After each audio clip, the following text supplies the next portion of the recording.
On science academy ફરી એકવાર આપનું હાર્દિક સ્વાગત કરે છે. મિત્રો, આપણે અગત્યના ટોપિક તરફ આગળ જઈ રહ્યા છીએ. ગઈકાલે વાત કરી તે પ્રમાણે હવેથી ચેપ્ટર જે છે એ ખાસ અગત્યનું છે.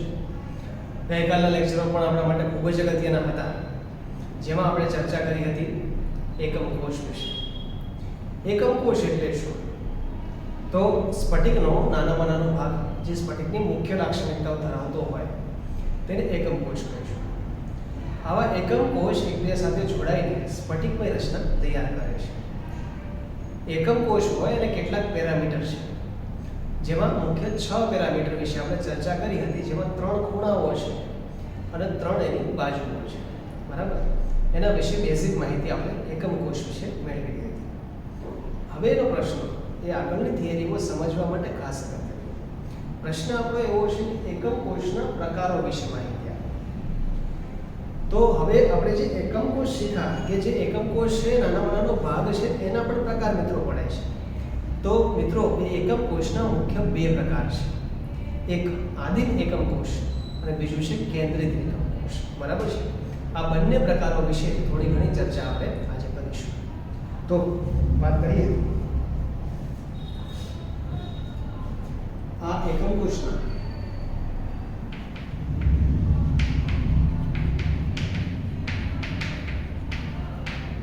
મુખ્ય 2 પ્રકાર છે.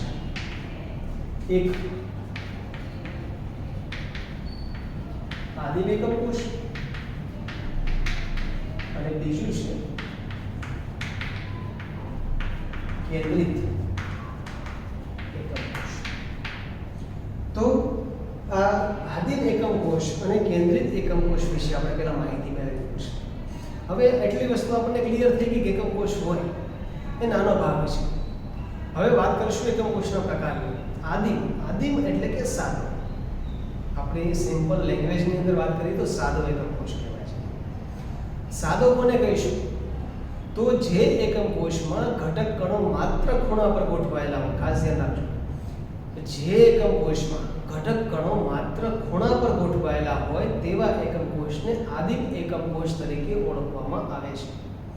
એક જ વસ્તુ યાદ રાખવાની છે, આદિમ એકમ કોષ માટે ઘટક કણો ક્યાં ગોઠવાયેલા છે એના આધારે જ મિત્રો પ્રકાર નક્કી થયેલા છે. તો ઘટક કણોની ગોઠવણીના આધારે 2 પ્રકારો મળ્યા છે. જો ઘટક કણો માત્ર ને માત્ર ખૂણા પર હોય તો તેને શું કહીશું? આદિમ એકમ કોષ તરીકે ઓળખી શકાય. જોઈએ હવે પેલો પ્રકારની ચર્ચા કરીએ. આદિમ એકમ કોષ. તેના માટે લખી શકીએ જ્યારે ઘટક કણો ક્યાં છે? માત્ર ને માત્ર ખૂણા પર. ખાસ ધ્યાનમાં રાખવાનું છે. એકમ કોષના ખૂણા પર જ ગોઠવાયેલા હોય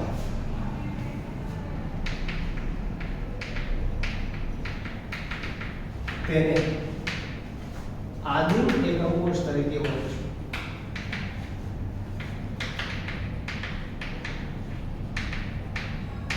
તો સ્પષ્ટતા સાથે મિત્રો ધ્યાનમાં રાખવાનું છે, આદિમ એટલે સિમ્પલ સાદી રચના છે. અને સાદી રચનાને સમજવા માટે આપણે માત્ર ને માત્ર ખૂણા પરના ઘટક કણોને ધ્યાનમાં લઈશું. ઘટક કણો એટલે શું? જે ગઈકાલના લેક્ચરમાં આપણે શીખ્યા ઘટક કણોની જગ્યાએ અણુ, પરમાણુ કે આયન હોઈ શકે છે. તો જે એકમ કોષમાં ઘટક કણો માત્ર ખૂણા પર ગોઠવાયેલા હોય તે એકમ કોષને આદિમ એકમ કોષ તરીકે ઓળખીશું. ચાલો પ્રશ્ન આપણે એને સમજવા માટે પ્રયત્ન કરીએ. તો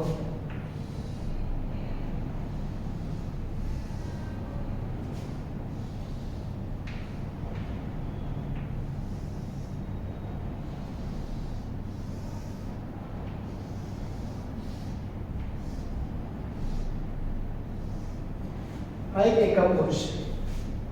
હવે ઘટક કણો માત્ર ખૂણા પર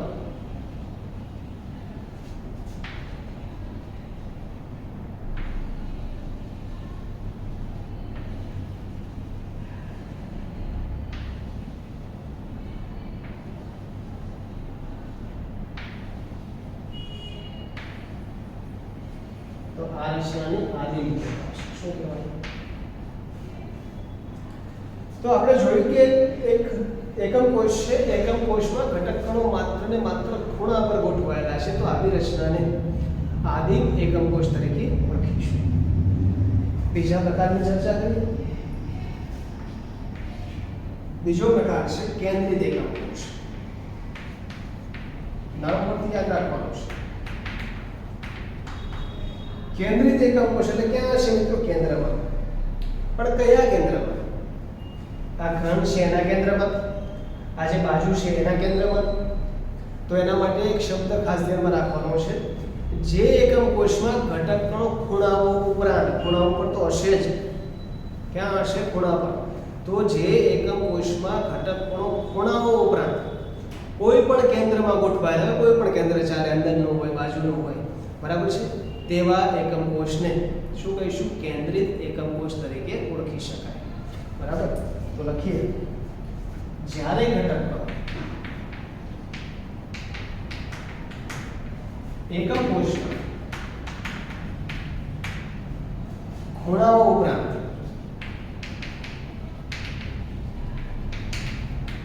અન્ય કેન્દ્રમાં ગોઠવાયેલા હોય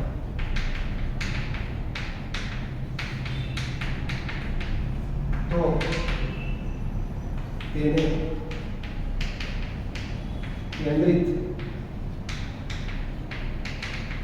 એકમ કોષ કહેવાય છે. ઘટક કણો ક્યાં ગોઠવાયેલા છે મિત્રો? તો ઘટક કણો ખૂણાઓ ઉપરાંત અન્ય કેન્દ્રમાં ગોઠવાયેલા હોય તો તેને કેન્દ્રિત એકમ કોષ તરીકે ઓળખીશું. આદિમ તો સાદો છે, સિમ્પલ છે, એના અન્ય કોઈ પ્રકાર પડતા નથી. પરંતુ આ કેન્દ્રિત એકમ કોષ જે છે ને અન્ય 3 પ્રકાર પડે છે. 3 પ્રકારો વિશે આપણે ચર્ચા કરીશું. પણ પહેલા આપણી માટે બેસિક કન્સેપ્ટ ક્લિયર હોવો જોઈએ, જે સમજાવવા માટે હું પ્રયત્ન કરું છું. તો ધારો કે આ આપણો એકમ કોષ, બરાબર? એકમ કોષના ખૂણા કેટલા હોય? તો 8. 1 2 3 4 આ બાજુ 5 6 7 અને 8. જો 8 એ 8 ખૂણા ઉપર ઘટક કણ હશે તો આદિમ, બરાબર? પરંતુ 8 ખૂણાઓ ઉપરાંત કોઈ કેન્દ્રમાં, કેન્દ્ર એટલે અહીંયા સેન્ટર કહી શકાય, અહીંયા સેન્ટર આવે, આ બાજુ પરના સેન્ટર કહેવાય, અંદરનું સેન્ટર કહેવાય, એવા કોઈ પણ કેન્દ્ર પર આવે તો શું કહીશું આપણે? કેન્દ્રિત એકમ કોષ તરીકે ઓળખી શકાય. આ કેન્દ્રિત એકમ કોષ જે છે એના મુખ્ય 3 પ્રકારો છે. એક તો ફલક કેન્દ્રિત એકમ કોષ,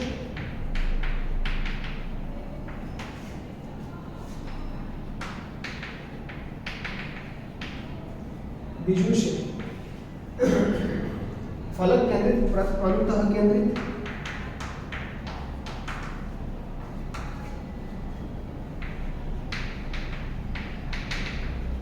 અને ત્રીજો પ્રકાર છે અંતઃ કેન્દ્રિત.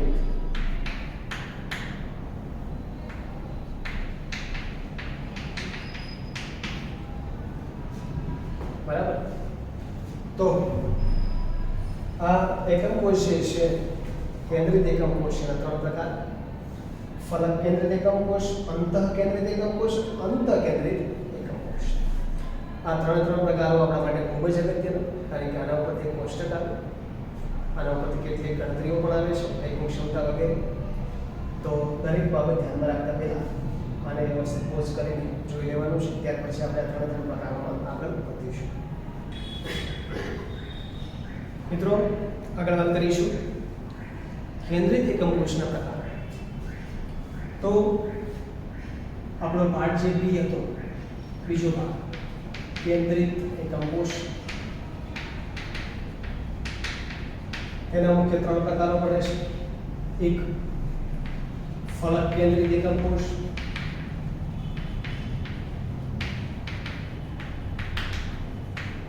બીજો ભાગ પડે છે એનો આપણે અંતઃ કેન્દ્રિત એકમ કોષ,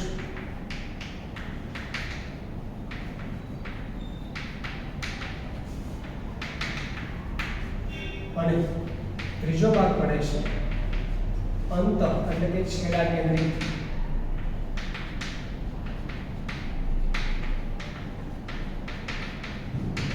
એકમ કોષ. તો અહીંયા પહેલા ભાગની ચર્ચા કરી ફલક.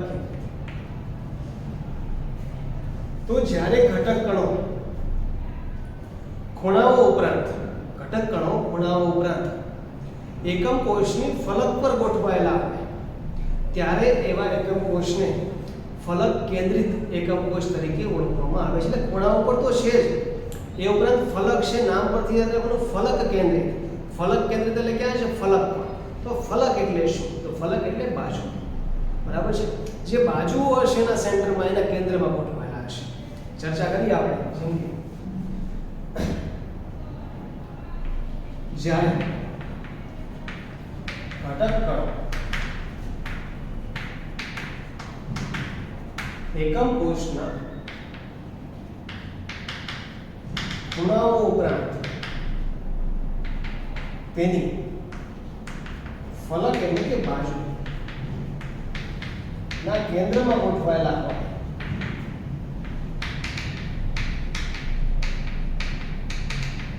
તેને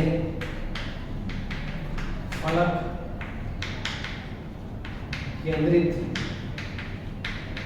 એકમ કોષ. એટલે અહીંયા આપણે ચર્ચા એવી કરીએ છીએ કે એકમ કોષમાં ફલક કેન્દ્રિત, ફલક એટલે નામ છે, ફલક એટલે બાજુ, અને બાજુ પર કેન્દ્રિત છે. તો જે એકમ કોષમાં ઘટક કણો ફલક ના કેન્દ્રમાં ગોઠવાયેલા હોય, ખૂણા ઉપર તો હોય જ, પ્રાઇમરી કન્ડિશન જ કહેવાય કે ખૂણા ઉપર તો છે જ, ઉપરાંત ક્યાં હશે? તો ફલકના કેન્દ્ર પર હોય. ફલકના કેન્દ્ર પર હોય તો તેને શું કહીશું? આપણે ફલક કેન્દ્રિત એકમ કોષ તરીકે ઓળખીશું. તો ફલક કેન્દ્રિત એકમ કોષને સમજવા માટે આપણે પહેલા ફલકને સમજવું પડે. બાજુઓ ક્યાં હોય, કઈ રીતે ગોઠવાયેલી હોય. તો એના માટે હું તમને એક બોક્સ દ્વારા સમજાવવા માટેનો પ્રયત્ન કરીશ.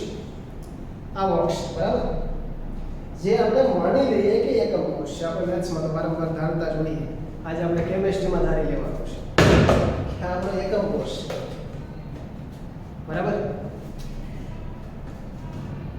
એકમ કોષ. હવે આ એકમ કોષની બેઝિક રચનાની માહિતી. તો એકમ કોષ છે, એની પાસે ખૂણાઓ કેટલા? તો ખૂણાઓ 8 હોય છે. કેટલા છે? 8. આપણે ગણી લઈએ. તો આ જે હેડફોન દોરેલો છે, બાજુનો ભાગ છે, એમાં 1, આ 2, 3 અને 4 ખૂણા. આ પાછળનો ભાગ 5, 6, 7 અને 8. ટૂંકમાં ખૂણાઓ 8 છે. હવે જો 8 એ 8 ખૂણાઓ પર ઘટક કણ હશે તો રચના આદિમ થઈ ગઈ સાદી. બરાબર છે. હવે આપણે 3D નો ઉપયોગ કરવો પડશે, અને એના માટે આગળ પણ કીધું હતું કે આપણે યુટ્યુબનો સહારો લેવો પડે. છતાં હું મોડલ દ્વારા અહીંયા તમને સમજાવવા માટે પ્રયત્ન કરીશ. ત્યાર પછી તમને હિન્ટ પણ આપીશ યુટ્યુબમાં કઈ રીતે આપણે સર્ચ કરવાનું છે. તો 8 ખૂણાઓ થઈ. પણ પ્રશ્ન આપણો શું છે? ફલક કેન્દ્રિત. ખૂણાઓ પર તો છે જ 8 એ ઉપરાંત ક્યાં છે? ફલક. તો ફલક કોને કહેવાય? બાજુ. તો આ બાજુ કહેવાશે. શું કહેવાય? બાજુ. કેટલી બાજુ છે? 1, 2, 3 અને 4. 1, 2, 3, 4, 5, 6. કોઈ પણ ઘન હોય એની પાસે હંમેશા 6 બાજુ, અને આ બાજુના સેન્ટર પર, એટલે કે આ બાજુનું સેન્ટર લઈએ તો અહીંયા મધ્યમાં આ સેન્ટર કહેવાશે. આ બાજુનું સેન્ટર અહીંયા 2, આનું સેન્ટર અહીંયા આવશે 3, 4, 5 અને 6. સમજાણું? તો 6 બાજુ હોય. કોઈ પણ ઘન હોય એની પાસે 8 ખૂણાઓ હોય ને હંમેશા 6 બાજુ હોય છે. તો જ્યારે આ ઘટક કણ ખૂણાઓ ઉપરાંત ક્યાં ગોઠવાયેલો હોય? બાજુ પર, બાજુના કેન્દ્ર પર હોય, ફલકના કેન્દ્ર પર હોય, એવા એકમ કોષને ફલક કેન્દ્રિત એકમ કોષ તરીકે ઓળખી શકાય. આ બાબત ખાસ ધ્યાનમાં રાખવાની. બરાબર છે. અને યુટ્યુબમાં તમારે સર્ચ કરવું હોય તો લખી શકો છો face centre cubic close packing. શું લખવાનું? FCC લખી શકાય. અથવા તો face centre unit cell search કરો. ફેસ એટલે બાજુ કહેવાશે, સેન્ટર એટલે કેન્દ્ર, યુનિટ સેલ એટલે એકમ કોષ. તો આપણે આની રચના જોઈ શકાય. અહીંયા હું આ રચના દર્શાવવા માટેનો પ્રયત્ન કરું છું. એક્ઝેક્ટલી દર્શાવી નહીં શકાય, બરાબર છે, પરંતુ એક પ્રયત્ન કરીએ આપણે.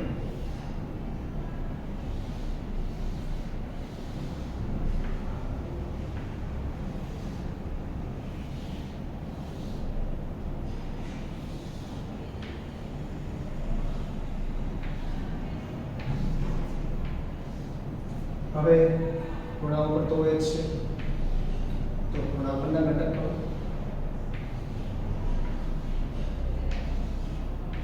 તે ઉપરાંત બાજુના સેન્ટર પરના ઘટક કરો છે. આ એક બાજુ છે, તેના સેન્ટર પર ઘટક કરો છે. આ બીજી બાજુ લઈ શકાય, આ એના સેન્ટર પર ઘટક કરો. આ ત્રીજી બાજુ લઈ શકાય, એના સેન્ટર પર ઘટક કરો છો. આ ચોથી બાજુ લઈશું, એના સેન્ટર પર ઘટક કરો છો. આ 4 થાય. 4 એટલે આ 4, 1 2 3 ને 4. આ જોઈ લો, આ ઉપરનું સેન્ટર, બાજુમાં આ બાજુ, આ બાજુ 4 થઈ ગઈ. હવે આગળ હશે અને ક્યાં હશે પાછળ, એક આગળ અને એક પાછળ. આગળ 6 બાજુ થઈ ગઈ ને, તો આગળ અને પાછળના દર્શાવવા માટે આપણે આ રીતે પ્રયત્ન કરીએ. આગળનો છે, આ ત્યાં લખી શકાય પાછળ. બરાબર? તો આ રીતે ઘટક કરો 6 રીતે, 6 ઘટક ક્રમો ગોઠવાયેલા હોય. આ રચનાને શું કરીશું આપણે? ફલક કેન્દ્રિત એકમ કોષ તરીકે રજૂ કરી શકાય, જેને સર્ચ કરવાનું છે યુટ્યુબમાં ફેસ સેન્ટર યુનિટ સેલ, એટલે આપણે મેળવી શકીશું. બીજી વાત, અંતઃ કેન્દ્રિત. અંતઃ એટલે અંદર, અને કેન્દ્ર એટલે કેન્દ્રિત, અંદરનું સેન્ટર એ ક્યાં આવે પણ જોઈશું. એના પહેલા ડેફિનેશનની જે ચર્ચા છે કરી લીધી. તો લખી શકાય કે જે જગ્યાએ અથવા તો જે એકમ કોષમાં ઘટક કણો ખૂણાઓ ઉપરાંત અંતઃ કેન્દ્રમાં ગોઠવાયેલા હોય તેને આપણે અંતઃ કેન્દ્રિત એકમ કોષ તરીકે લખી શકાય. આ પ્રમાણે લખવું હોય તો આ પ્રમાણે લખી શકાય. જ્યારે ઘટક કણો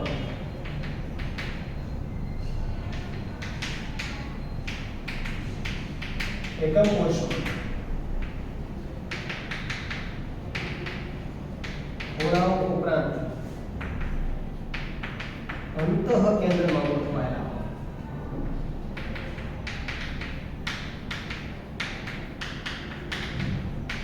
તેને અંતઃ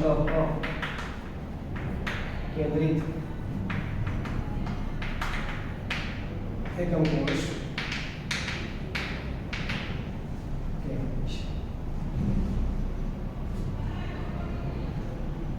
એકમ કોષ ઘટક કણો ક્યાં છે? ખૂણા પર. અંદરનું સેન્ટર એટલે અંદરનો ભાગ, અહીંયા સેન્ટર છે, કેન્દ્ર છે, ખાલી જગ્યા છે, સ્પેસ. એટલે ખાલી જગ્યાની અંદર જો કોઈ ઘટક કણ ગોઠવાયેલો હોય અંદર, તો આને શું કહીશું મિત્રો આપણે? અંતઃ કેન્દ્રિત. શબ્દ છે અંતઃ એટલે કે અંદર. તો અહીંયા લખી શકીએ આપણે કે જો કોઈ એકમ કોષમાં ઘટક કણો ખૂણાઓ ઉપરાંત અંતઃ કેન્દ્રમાં ગોઠવાયેલા હોય તો તેને આપણે અંતઃ કેન્દ્રિત એકમ કોષ ઓળખીશું. સમજાઈ ગયું ને? અંતઃ એટલે કે અંદરનું સેન્ટર. એક સામાન્ય કલ્પના કરીએ, એક રૂમ છે. રૂમ એટલે માની લઈએ આપણો એકમ કોષ. રૂમની અંદરનું સેન્ટર, રૂમ જે છે 10 બાય 10 નો હોય કે કોઈ પણ હોઈ શકે, તો 5 બાય 5 ની જગ્યા છોડીને વચ્ચેનું સેન્ટર આપણે, એ સેન્ટર ઉપર જો ગોળો ગોઠવાયેલો છે, ઘટક કણ ગોઠવાયેલો છે, તેને શું નામ આપી દેવાનું? અંતઃ કેન્દ્રિત એકમ કોષ. બરાબર? એ રચના દર્શાવવા માટે આપણે અહીંયા પણ કરીએ.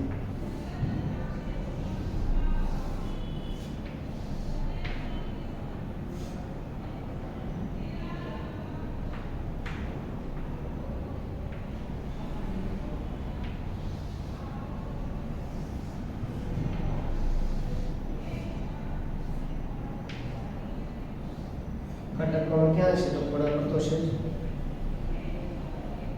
આ ખૂણા પરના ઘટક કણો.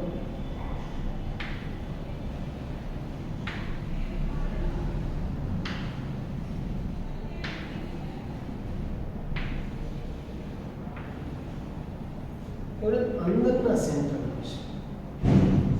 અંતઃ એટલે અંદર. અંદરના સેન્ટરની અંદર જો ગોળો ગોઠવાયેલો હોય, ઘટક કણ ગોઠવાયેલો હોય, તેને અંતઃ કેન્દ્રિત એકમ કોષ તરીકે ઓળખીશું. બધી જ થિયરી વગરથી. એટલા માટે જ એટલો સમય લઈને વારંવાર મોડલ દ્વારા પણ સમજાવવા માટે પ્રયત્ન કરું છું. કારણ કે આગળના શબ્દો જે આવે છે, અંતઃ કેન્દ્રિત શબ્દ આવે તો ખ્યાલ આવી જવો જોઈએ કે ખૂણાઓ પર તો છે જ, ઉપરાંત અંતઃ કેન્દ્રની વાત કરીએ છીએ. કેન્દ્રિત શબ્દ આવે એટલે ખૂણા તો કમ્પલસરી થઈ ગયા. પછી કેન્દ્ર પસંદ કરીને આપણે પ્રકાર પાડી શકાય. ત્રીજી ચર્ચા કરીએ. અંત એટલે છેડા કેન્દ્રિત. અંત નહીં, અંત એટલે છેડા. તો જ્યારે ઘટક કણો ખૂણાઓ ઉપરાંત કોઈ પણ વિરુદ્ધ બાજુની ફલક પર ગોઠવાયેલા, કોઈ પણ વિરુદ્ધ બાજુની ફલક પર, તો તેને આપણે અંત કેન્દ્રિત એકમ કોષ તરીકે ઓળખીશું. તો લખીએ. જ્યારે ઘટક કણો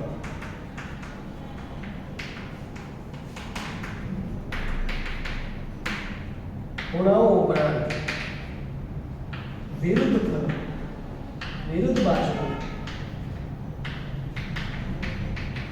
ફલકના કેન્દ્રમાં ગોઠવાયેલા હોય તો તેને શું કહીશું? અંત કેન્દ્રિત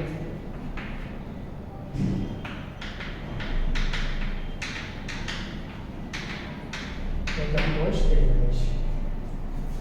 ઘટક કણો ખૂણા ઉપર તો છે જ. ઘટક કણો ક્યાં છે? ખૂણા પર. 1 2 3 4 5 6 7 8 ખૂણા પર તો છે, તો વિરુદ્ધ બાજુની ફલક, તો આ જે છે આની વિરુદ્ધ બાજુની ફલક આ કહેવાશે. તો અહીંયા અને અહીંયા આ બંને સેન્ટર પર હોય તો આને શું કહેવાય? અંત કેન્દ્રિત વિરુદ્ધ બાજુની ફલક. બરાબર છે? અથવા આ વિરુદ્ધ બાજુની મને ફલક લેવી છે તો પણ લઈ શકીએ. એક ફલક એની વિરુદ્ધ ફલક આ કહેવાશે. એના સેન્ટર પર હોય તો શું કહીશું આપણે? શું કહેવાય? અંત કેન્દ્રિત. આ ફલક પણ લઈ શકાય. બરાબર? તો અહીં આપણે ચર્ચા કરી મુજબ ઘટક કણો ક્યાં છે? ખૂણા પર તો છે, એ ઉપરાંત વિરુદ્ધ ફલકના કેન્દ્ર પર હોય તો એને આપણે અંત કેન્દ્રિત એકમ કોષ તરીકે ઓળખીશું. રજૂ કરવા માટે પ્રયત્ન કરીએ.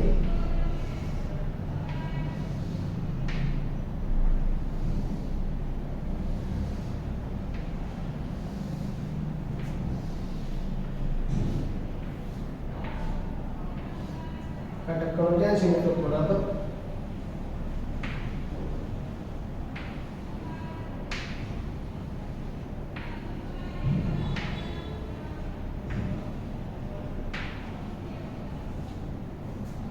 ખૂણા પર ઉપરાંત ક્યાં છે? વિરુદ્ધ ફલક. અમારે વિરુદ્ધ ફલક ધારો કે આ લેવી છે, તો વિરુદ્ધ ફલકના સેન્ટર પર હોય તો આને આપણે શું કહીશું? અંત કેન્દ્રિત એકમ કોષ. તો અહીંયા આપણે એકમ કોષના પ્રકારોમાં આદિ એટલે સાદી રચના, સિમ્પલ રચના, જેમાં ઘટક કણો માત્ર ખૂણા પર છે. કેન્દ્રિતની અંદર ઘટક કણો ઉપરાંત કોઈ પણ ખૂણા ઉપરાંત કોઈ પણ કેન્દ્રમાં ગોઠવાયેલા. આ કેન્દ્રિતના 3 પ્રકાર વિશે ચર્ચા કરી. ફલક કેન્દ્રિત, નામ પરથી યાદ રાખવાનું. ફલક કેન્દ્રિત એટલે ખૂણાઓ ઉપરાંત ફલકના કેન્દ્રમાં હશે, બાજુના કેન્દ્રમાં હશે. અંતઃ કેન્દ્રિત, ખૂણાઓ ઉપરાંત અંત કેન્દ્રમાં હશે. અને અંત કેન્દ્રિત એટલે ખૂણાઓ ઉપરાંત કોઈ પણ વિરુદ્ધ ફલકોના કેન્દ્ર પર હોય તો તેને આપણે શું કહીશું મિત્રો? અંત કેન્દ્રિત એકમ કોષ. આ એકમ કોષના પ્રકારો ખૂબ જ અગત્યના. જો આ આપણને આવડશે તો આગળની થિયરી માટે ખૂબ જ અગત્યતા રહેશે, સરળતાથી સમજી શકાય. મિત્રો વ્યવસ્થિત જોઈ લો, વ્યવસ્થિત અને પોઝ કરીને લખો અને સમજો. જરૂર લાગે તો 3D રચના માટે યુટ્યુબનો ઉપયોગ કરો. બરાબર છે? અંત કેન્દ્રિત એકમ કોષ એટલે બોડી સેન્ટર યુનિટ સેલ કહેવાય. શું કહેવાય? Body centre unit cell. Search કરવા માટે અંત એટલે છેડા કેન્દ્રિત છે. છેડો એટલે શું કહેવાય? એન્ડ. બરાબર છે?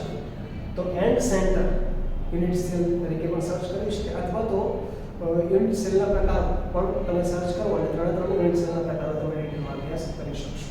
બરાબર? યુટ્યુબ પર ખાસ 3D રચના જોવાનો આગ્રહ રાખવાનો છે, વ્યવસ્થિત જોઈ લેવાનું છે. મિત્રો હવે કેટલીક વસ્તુ તમને સમજવા માટે પ્રયત્ન કરું છું. આ આપણું એકમ કોષ યુનિટ સેલ છે. હમણાં શીખાય બધી જ વસ્તુ પર ફરીથી ધ્યાન રાખવાની છે. ખૂણાઓ કેટલા? તો 8. કોઈ પણ ઘન પાસે ખૂણા કેટલા હશે? 8. 1 2 3 4 5 6 7 અને 8.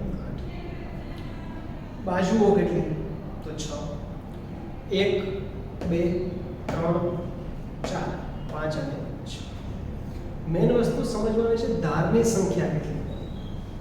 તો આપણે ચર્ચા કરીએ મુજબ ખૂણા ઘન પાસે 8 હોય, બાજુ એટલે કે ફલક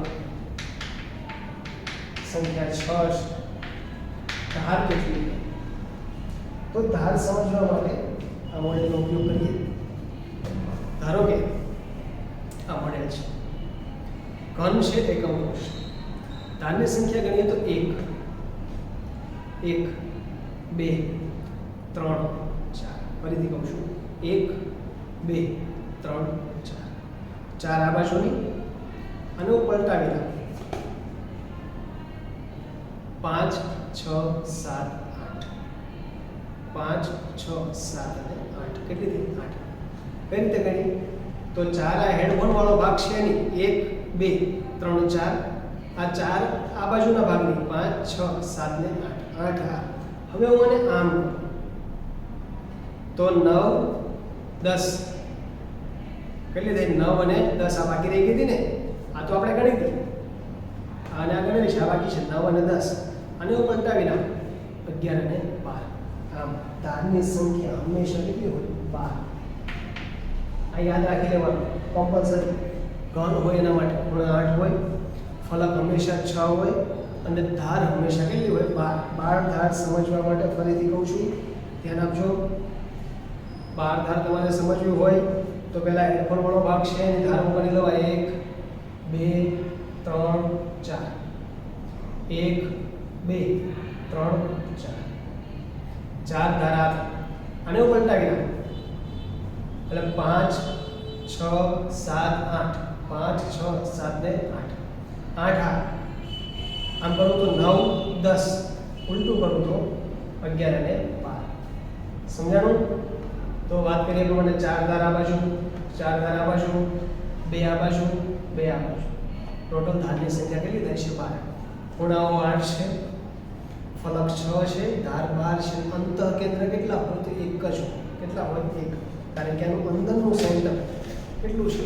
1 છે. તો અંતઃ કેન્દ્ર હંમેશા 1 હોય. તો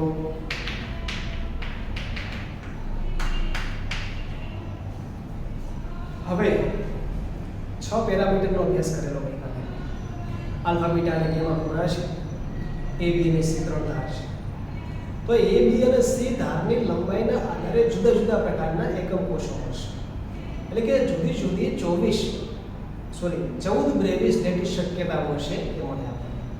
અને આ 14 બ્રેવિસ લેટિસ શક્યતાને આધારે જુદા જુદા ઘન મળે અને એના જુદા જુદા ઉદાહરણો મળે. એ બધા જ આપણે કમ્પલસરી યાદ રાખવા પડશે, જે આપણે આવતીકાલના લેક્ચરમાં ચર્ચા કરશું. પણ એના પહેલા ફરીથી કહું છું, બેઝિક કન્સેપ્ટમાં એકમ કોષ એટલે શું? એકમ કોષ ઉપરાંત આદિમ એકમ કોષ, કેન્દ્રિત એકમ કોષ, કેન્દ્રિત એકમ કોષના પ્રકારો, ધારની સંખ્યા, ખૂણાની સંખ્યા, આ બધી જ બાબતો ખૂબ જ ક્લિયરલી ધ્યાનમાં રાખવાની છે. એટલે જરૂર લાગે તો વિડિયો લેક્ચરને 2 વાર જોજો. કન્સેપ્ટ વાઇઝ મારે ક્લિયર જોઈએ, કારણ કે કન્સેપ્ટ આવડશે તો 3D રચના સમજવામાં સરળતા પડશે. બાકી બોર્ડની મર્યાદા છે, મારી પણ મર્યાદા છે અને તમને ખ્યાલ છે ટેક્સ્ટબુકની પણ મર્યાદા હોય, જેના કારણે 3D રચના આપણે એક્ઝેક્ટલી અનુભવી શકતા નથી. પણ આખું ચેપ્ટર કાલ્પનિક છે, માટે આપણે કલ્પના દ્વારા વિચારવાનો પ્રયત્ન કરવો જ પડશે. અને એના માટે બેટર ઓપ્શન આપણી પાસે અત્યારે હાલ છે YouTube, બરાબર, જેનો પણ આપણે જરૂર લાગે તો ઉપયોગ કરીશું. બરાબર, એટલે આ બધી બાબતોને ધ્યાનમાં રાખી સુવ્યવસ્થિત રીતે તૈયારી કરવાની છે.